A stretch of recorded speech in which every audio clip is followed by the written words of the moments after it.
Hi, Desai from Groovy Entertainment. Today we got another book on record to play for you. Today's book is Georgie and the Noisy Ghost from 1971. So let's get started.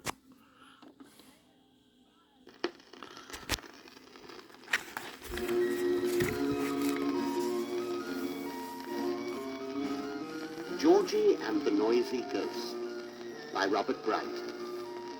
Now, a proper house has just one ghost. And the ghost who lived in the Whitakers' house was Georgie. Georgie was so little, he was so gentle, he never more than creaked the stairs and squeaked the parlor door. And that was just right.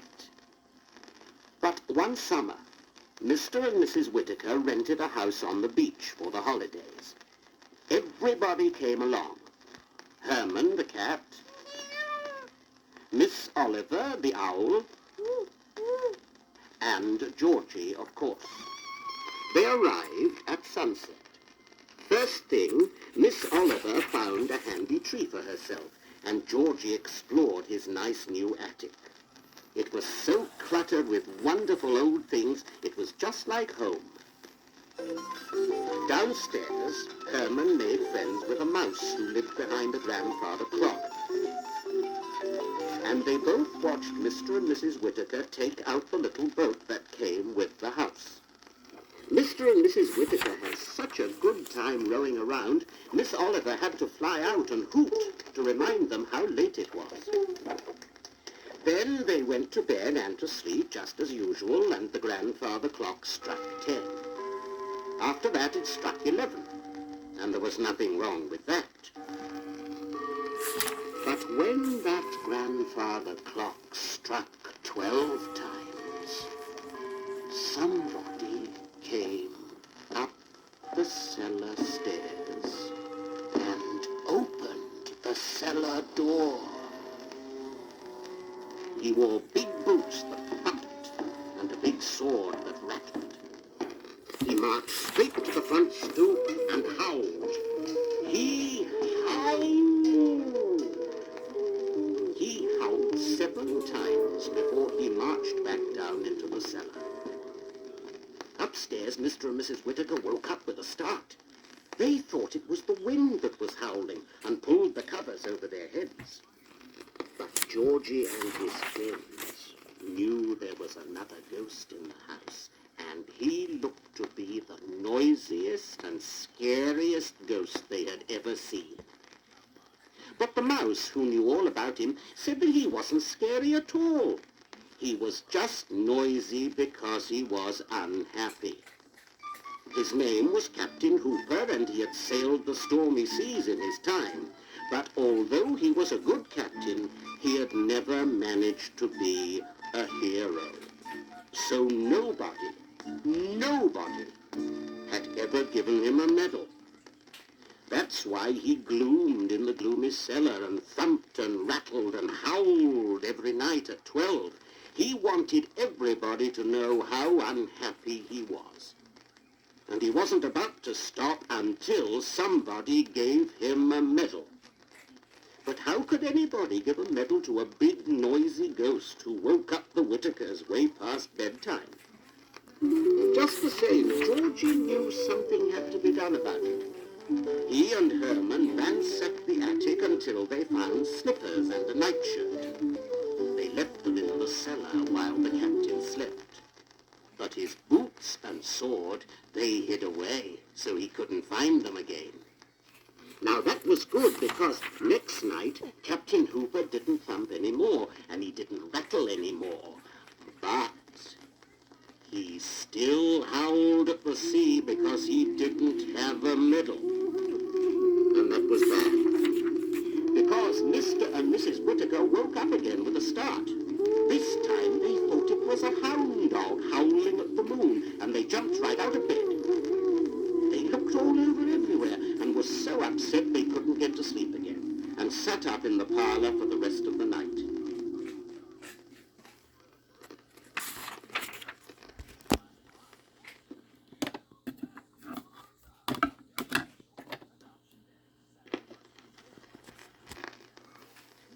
Next morning they were so tired tired, they yawned all day long. And when they took out the boat for a refreshing ride in the cool of the evening, they fell fast asleep. That was a fine how do you do. It was a good thing Herman was watching, because that little boat drifted way out to sea. Then black clouds came up and a thick fog came down, and it grew as dark as pitch.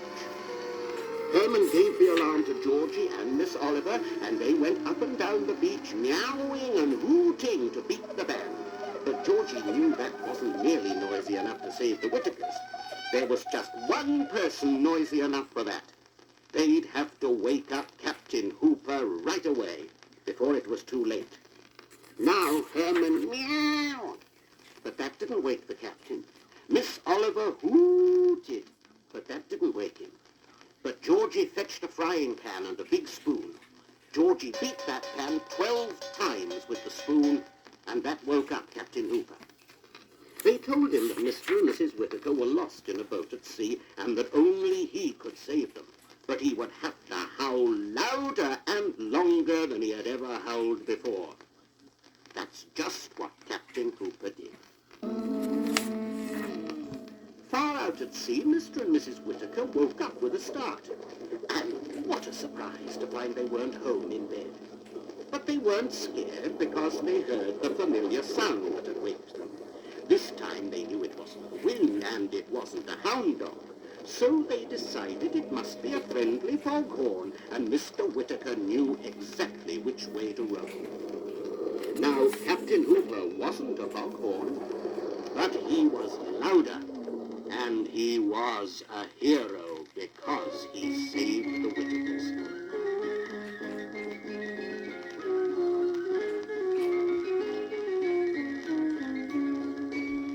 Up in the attic, later on, Georgie himself gave Captain Hooper a medal, and everybody cheered. Captain Hooper was so happy he never howled again. He stayed in the cozy attic and went haunting with Georgie every night. Georgie taught the captain how to creak the stairs and squeak the parlor door.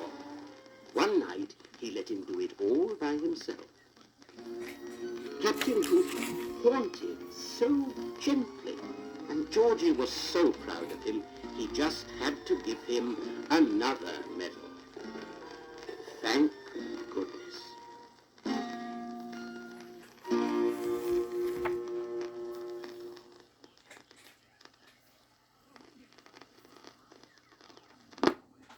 So that was Georgie and the Noisy Ghost for 1971. So if you like, subscribe, share, and comment, and have a groovy day with another video coming out real soon.